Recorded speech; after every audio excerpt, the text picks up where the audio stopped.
ভিডিওটি খেয়াল করে দেখেন। তোমার সমস্যাটা কি বলো তো? তোমার সমস্যাটা আসলে কি? তোমারে বলছিলাম কয়টা আম আইনো ভর্তা বানায় খাবো, তুমি এটা কি করছো?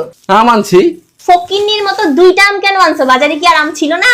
তুমি কি জানো বর্তমানে আমের কেজি কত? সেইটা জানা কি আমার খুব বেশি দরকার?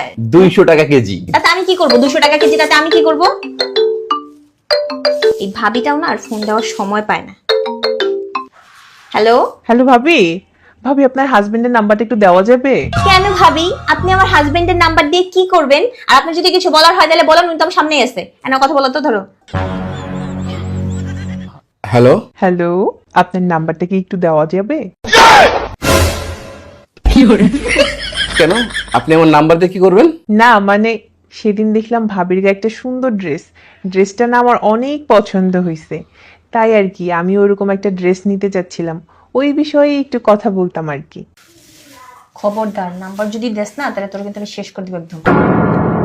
না না, নাম্বার দেওয়া যাবে না।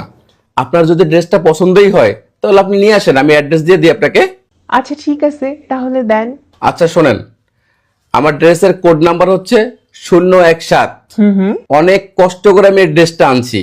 বাসা থেকে 30 টাকা রিক্সা ভাড়া দিয়ে ফার্ম গেট গেছি। হ্যাঁ। এরপরে ফার্ম গেটে আমি 45 মিনিট জ্যামে ছিলাম। হ্যাঁ। তারপর আমি বসুন্ধরা পৌঁছাইছি।